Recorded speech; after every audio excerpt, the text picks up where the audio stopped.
that's going to make like attending my little session worth it just in one thought. And I'm dropping a lot of jewels here, so I'm not downplaying what I'm saying, but reach out to somebody that works at Spotify, like make friends with somebody at Spotify, because one of the things that they're willing to do if you give them a 6 to 8 week notice and you've got an inside of the company is they will tell you who your top streaming fans are. So let's say you're doing a show in Macon. I keep picking on Macon, but forgive me. Let's say you're doing a show in Macon. Your connection at Spotify can give you a list of the top 10, 20, 30 people that are streaming your music on Spotify. These are your real fans. This is not like a radio station giveaway where it's the top 10 people that got through. These are the people that ride and die with you. These are the people that love your music. They will give you their email addresses so that you can reach out to them and invite them to a meet and greet. So you might be doing sound check at 4 o'clock. Why not have those 20 or 30 people come through to meet you? They're going to be coming to your show anyway because they're your biggest fans, but why not like order some wings or some pizza and feed them and let them have a meet and greet with you and let them get to know who you are. They're the people that are going to buy VIP packages the next time you come through because they're going to remember that really cool experience. And you want to know who your biggest fans are. You want access to them. You want to add their email addresses to your newsletter, your email list. You want to be interacting with them, engaging with them directly. It's weird. I started really doing that in 2016. We did 2 shows with Pigface we hadn't played in a decade, and there's a program called Z Maps, Z-E-E-E, a bunch of E's, Maps. How many E's, Molly? Molly says 2 E's. And you can take zip codes and put them on a map, and then everybody who bought a ticket, if they're buying tickets directly from you, is a dot on the map. And I thought, oh, this will be fun. This is more fun than me saying, we're playing, please come. And I see the map. I'm like, holy crap, people are coming from everywhere. And then it dawned on me, well, it was a Thanksgiving show. If people are coming, they're coming in the day before. They're coming in Thanksgiving Day for the Friday show. We should invite everybody to rehearsals. Yes. If we're going to invite them to rehearsals yes. at Redlands Rock Club in Chicago, they have great wings and macaroni. Well, could you do like a Thanksgiving thing? And because we had everybody's information, I was able to email everybody and say, look, I can't buy you Thanksgiving dinner. This thing is fucking me. But we can provide it for you for like $11 a head. And come and join us. And yes. I think people will still be talking about that 10 years from now. Yes. I was standing in the dinner line with 2 people from Vegas. I'm like, oh, you came together? Like, no. So people from the same wow. were meeting them, and it's easy to delight people. I think people thought we were going to be terrible rehearsing, and it was actually a full dress rehearsal show, and we kind of nailed it, and people were just delighted. Hey, I just have to say a couple of things. Sorry, Wendy. Hey, Alexander, if you drop any more C-bombs in the chat, I'll drive to your house, dude. That is not, that's not happening, okay? That's that. And I see Galen Lee is online. So that's all right, Alexander. I use that word a lot, just not in a chat. It's actually my favorite word. It's one of mine as well. It means so many things in it. You say it to a little child, come here, you little. It's a term of endearment as well, but just not in the chat. I see somebody's asking about how often to place Google ads, and we place Google ads constantly. We set up a budget, so we decide ahead of time, do we want to spend $30 a day, $5 a day, $300 a day? We figure out what our budget is, and then we place them. And I hire somebody to do this. I don't do it myself, but I'm going to tell you that I have gone through all of Google's free online information. I wanted to learn how to do it so that when I hired folks to do it, I would know if they were delivering or not. And I would be able to speak the language to them so that when they told me about A/B testing, I would know what that was. When they talked about price per click, I knew what that was. So I recommend that you learn how to do it. But then if you're going to take this route, if you're not a pro at it, definitely bring on somebody that's affordable who is, because you can lose a lot of money advertising to people that aren't your market. You got to really understand this. And I mean, here we are, right? A/B testing. Like, what the fuck, right? And it's beautiful. Basically, you put a couple of, it's all about your subject line. And I think MailChimp will picture automatically for you.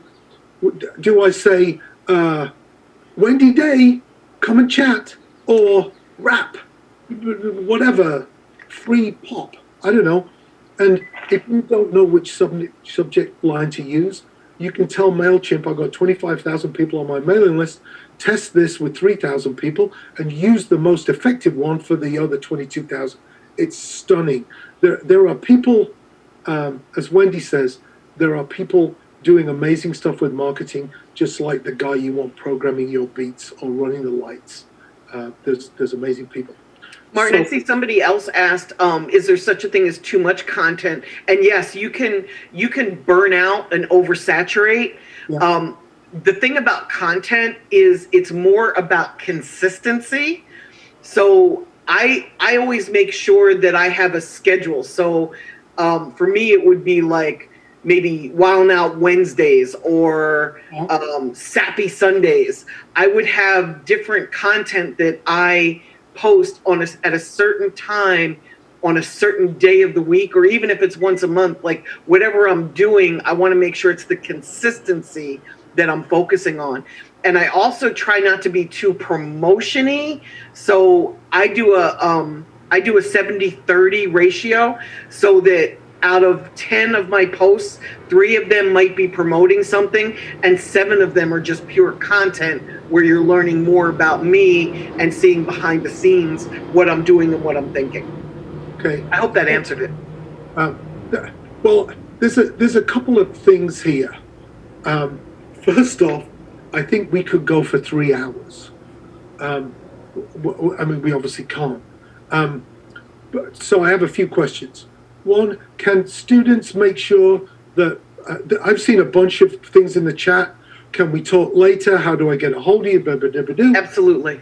My email address is thisiswendyday@gmail.com. It's the most effective way to interact with me.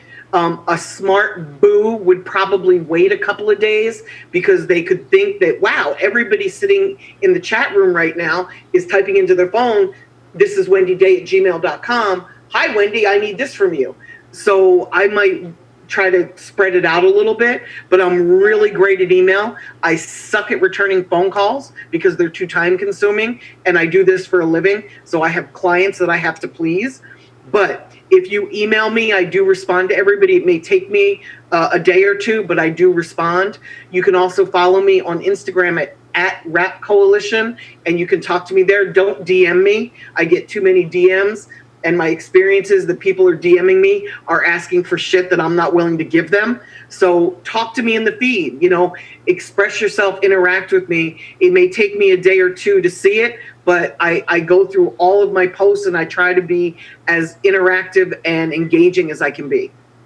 Can I ask you if you would do this again at some point? Sure. Want me back 10 minutes from now? Sure. Yeah. It's just I feel like there's just so many questions and people who need so much help. I've seen people on the chat saying it took me years to realize the things that we said in the first 15 minutes. Well, let me give them a place they can go Monday. I mean, certainly attend all these episodes here, but 2 days from now, when there are no webinars from Martin, go to my YouTube channel. It's youtube.com/thisiswendyday. And there are over 100 free videos there of stuff where I'm talking about how I do what I do, and it's all free. Like the information there, it's there for you. There's oh God, there's probably over 200 videos by now. I put up 60 of them just in January and February. Wow. So I'm just looking at Nicholas Vallejo. The best way to get a job as a label as an A&R person is to find and develop an artist. I know what. Yes and no.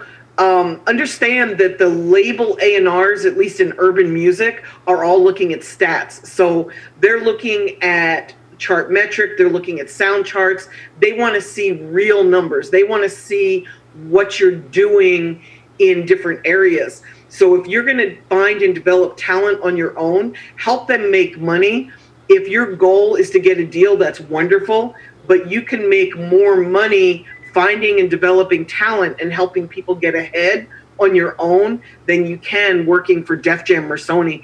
A&R is the most coveted position, and it's really a numbers game now.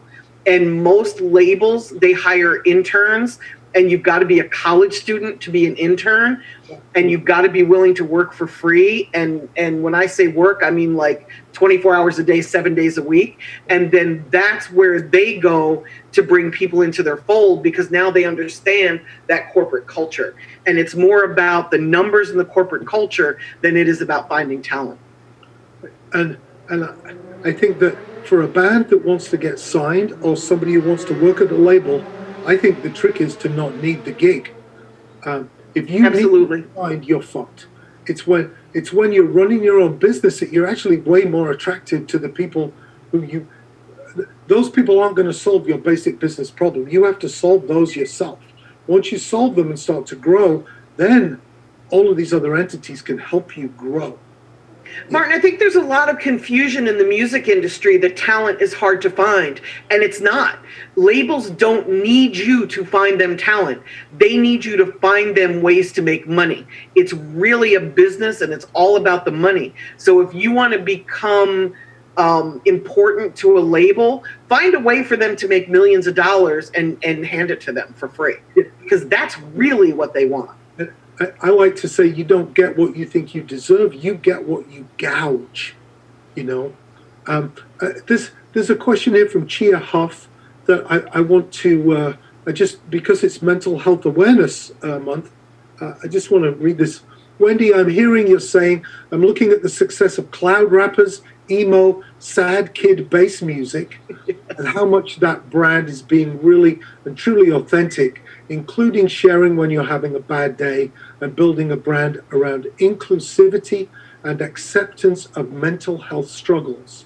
What are your thoughts on this? We have such issues with mental health in my world, in the rap world. And you know, it's a product of the environment of these times. You know, I noticed it for the past 4 years, not to make any statement politically, but I've noticed that there's just an uptick in the number of people of color that are struggling and being shot by cops and being, you know, murdered by, you know, people that look like me. And it's really, really, really a problem.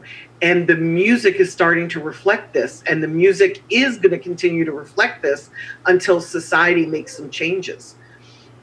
Emo rap is at an all-time high. Drug rap is at an all-time high. It's a severe problem. I'm handling it within my circle as best I can by pulling artists aside and interacting with them one-on-one. I don't think calling anybody out publicly is the way to do it. I don't believe in shaming people. I don't think that helps anything except increase stress and shame. So I can't speak for how we as a community should handle it, but I can say that it needs to be handled. I hear people talking about mumble rap. Mumble rap is 100% attributable to opioids. It's the way people feel when they're high.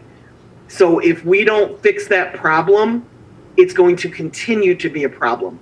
I don't have the answers. I don't know how to fix it, but I can tell you that in my world, on a one-to-one basis, I'm solving problems in my immediate circle. And if we all do that, we can fix the world. Well said. Well said. I pulled up Juice WRLD lyrics in class 6 months ago. I'm like, well, how is this a mystery to anybody? Right. Um, It's not. Yeah. And we lose way too many people in rap to drugs and violence. Way too many. Right. Well, I think we've come to the end of this, Wendy. Oh. Like getting comfortable and gone for another hour. Where can people get your book? At Amazon, and it's about how to get a record deal. I'm writing one right now about how to make money with your music so that you can learn to put it out yourself. Because really, to get any kind of record deal that matters, you need to be able to show the labels that you're going to make them a shit ton of money. So why not just make a shit ton of money and keep it for yourself? That's my philosophy. Yeah. Once you do the math, you can see, wow, every time we go back to Nashville or Baltimore or Tokyo or wherever, we're growing our base, we're selling stuff, we're coming up with more shirts, we're doing this, we're doing that, you're finding other revenue streams. It's like, well, why would you sign that away? And that's a great negotiating tool to say to a label, why would we even do this? Why would we even want to do this? Exactly. We just made $300K on this, and then the label has to say, well, here's a reason. Do you want to work with this producer? We can get you. We'll do this, and you win. Exactly. And it's a win-win because then everybody's happy. You're making money, they're making money, everybody's happy. I'm not going to cry today, but thanks. I love you so much. I love you so much. It's so great to see you and chat, and know that all the way down, not just the stuff you do on the surface, but the stuff that you think. I love everything that you're about. Thank you. And thank you so much for doing this. Thank you for doing this. It's, I know that it's not profitable what you're doing, and I just love that you're sharing this information and this knowledge so that everybody can be successful. I love you to death. Anything you need, I'm here for you. Always. Thanks, Wendy. Love you, Martin. So are there links for people in the... Oh, there's a link for your book. Amazon link for your book right there. Yeah, links in the text. She got an invite from the Dean of the School of Fine Arts to come to Milliken. So what's happened? Laura Ledford said, come to Milliken when... Oh, Happily. There you go. As soon as I can get on a plane. Oh, I haven't left my house in 8 weeks, and I'm probably not going to. Well, I'm going to petition when you do visit that we'll have a little blue plaque in the car park that says, on this spot in October 2019, Wendy Day made Martin Atkins cry. I love you. Is it a giveaway? Oh, what are we going to give away? We give away one puppy? Well, so you have a great chapter in BandSmart, Wendy. I do. Why don't we randomly give away 4 or 5 copies of the physical book? You can go to martinatkins.com and download it for free, but why don't we just give away anybody who wants that, type in some information in the chat, like I think we've already picked it. Okay, so fine. What I'm going to do is try and put a video on because I need to pee. Now I need to see the sign language for pee. Oh, What is that? it's a pea. That's porn right there. It is it's a T for toilet, and it's just a shaky T. Yep. But I love it. It makes it seem like you're saying he's going to pee. He has a tiny penis. That's what that looked like. Only you would think that. I'm just projecting. Thanks, Wendy. Thank you so much. Thank you. I'm going to put a video on. Go pee. When we come back, I see Galen Lee is here. we'll come back in just a few minutes, and we'll be talking with Galen Lee. Thanks, Martin, I'm going to go into the chat room for a while and just answer some questions because I really sucked at watching and talking. Brilliant. So in the chat room, chat with Wendy. How awesome is that? Boom. Done. How do I need to? I should mute myself. Okay, you muted yourself. Thanks, Wendy. Yeah.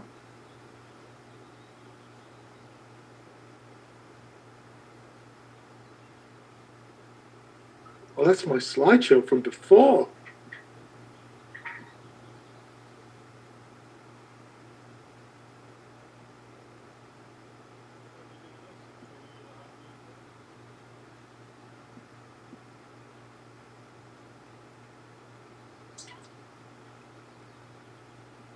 Am I sharing that, Molly?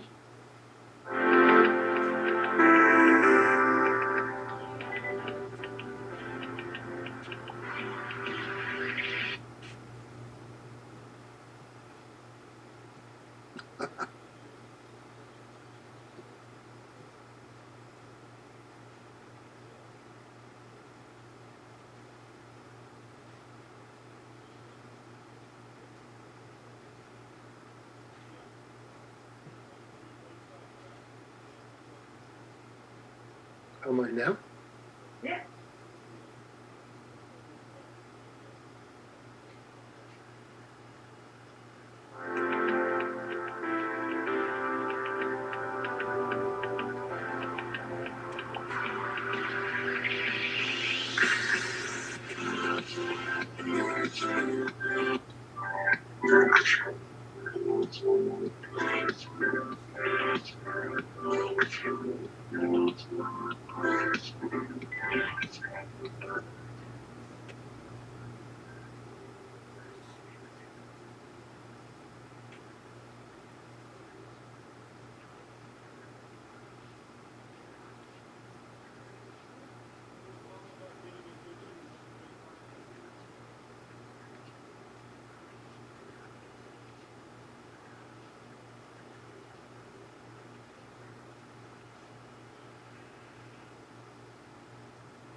Oh my gosh, conference calls, online conferences, it's crazy.